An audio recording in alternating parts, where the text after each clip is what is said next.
कृष्ण भगवान। हम यहाँ से पढ़ेंगे द्वितीय अध्याय है, उसका अगला भाग है।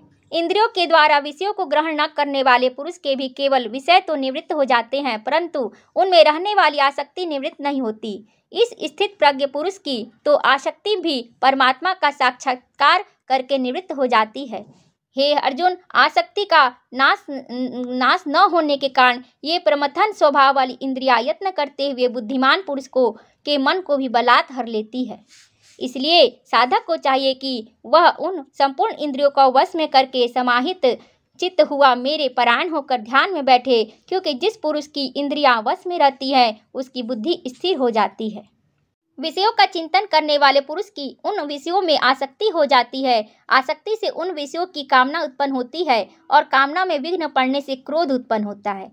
क्रोध क्यों होता है, इसमें श्री कृष्ण भगवान ने बताया है कि विषयों का चिंतन करने वाले पुरुष की उन विषयों में आसक्ति हो जाती है। आसक्ति से उन विषयों की कामना उत्पन्न हो जाती है और कामना में विघ्न पड़ने से क्रोध उत्पन्न होता है। क्रोध से अत्यंत मूढ़ भाव उत्पन्न हो जाता है और मूढ़ भाव से स्मृति में भ्रम हो जाता है। स्मृति में भ्रम हो जाने से बुद्धि और ज्ञान शक्ति का नाश हो जाता है और बुद्धि का नाश हो जाने से यह पुरुष अपनी स्थिति से गिर जाता है। और बुद्धि का नाश हो जाने से यह पुरुष स्थिति से गिर जाता है। परंतु अपने अधीन किए हुए अंतःकरण वाला साधक अपने वश में की हुई राग द्वेष से रहित इंद्रियों द्वारा विषयों में विचरण करता हुआ अंतःकरण की प्रसन्नता को प्राप्त होता है। अंतःकरण की प्रसन्नता होने पर इसके संपूर्ण दुखों का अभाव हो जाता है और उस प्रसन्न चित्त वाले कर्म योगी की बुद्धि शीघ्र ही सब ओर से हटकर एक परमात्मा में भली भांति स्थिर हो जाती है। इसी तरह हमें सब जगह से बुद्धि को हटाकर भगवान में स्थिर करना चाहिए। सात्विक भाव से न जीते हुए मन और इंद्रियों वाले पुरुष में निश्चयात्मिका बुद्धि नहीं होती और उस अयुक्त मनुष्य के अंतःकरण में भावना भी नहीं होती तथा भावनाहीन मनुष्य को शांति नहीं मिलती। और शांति रहित मनुष्य को सुख कैसे मिल सकता है? क्योंकि जैसे जल में चलने वाली नाव को वायु हर लेती है, वैसे ही विषयों में विचरती हुई इंद्रियों में से मन जिस इंद्रिय के साथ रहता है वह एक ही इंद्रिय इस अयुक्त पुरुष की बुद्धि को हर लेती है। इसलिए हे महाबाहो, जिस पुरुष की इंद्रियों के विषयों से सब प्रकार निग्रह की हुई है उसकी बुद्धि स्थिर है। संपूर्ण प्राणियों के लिए जो रात्रि के समान है, उस नित्य ज्ञान स्वरूप परमानंद की प्राप्ति में स्थित प्रज्ञ योगी जागता है। और जिस नाशवान सांसारिक सुख की प्राप्ति में सब प्राणी जागते हैं, परमात्मा के तत्व को जानने वाले मुनि के लिए वह रात्रि के समान है।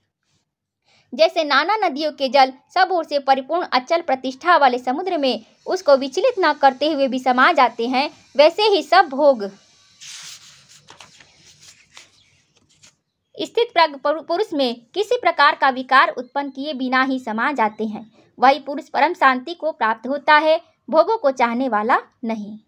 जो पुरुष संपूर्ण कामनाओं को त्याग कर ममता रहित, अहंकार रहित और स्पृहा रहित विचरता है, वही शांति को प्राप्त होता है, अर्थात वह शांति को प्राप्त है। हे अर्जुन, यह ब्रह्म को प्राप्त हुए पुरुष की स्थिति है। इसको प्राप्त होकर योगी कभी मोहित नहीं होता और अंतकाल में भी इस ब्राह्मी स्थिति में स्थित होकर ब्रह्मानंद को प्राप्त हो जाता है। जय श्री कृष्ण। ओम तत्सदिति श्रीमद्भगवद्गीतासु उपनिषत्सु ब्रह्म विद्यायां योगशास्त्रे श्री कृष्णार्जुन संवादे सांख्य योगो नाम द्वितीयोऽध्यायः। जय श्री कृष्ण, जय श्री राधे। करुणा करो कष्ट हरो ज्ञान दो भगवन, भव में फंसी नाव मेरी तार दो भगवन।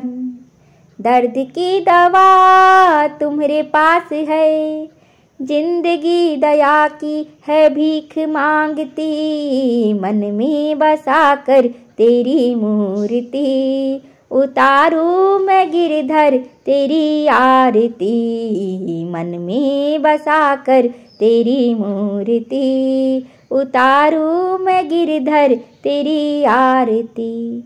जय श्री कृष्ण भगवान की जय।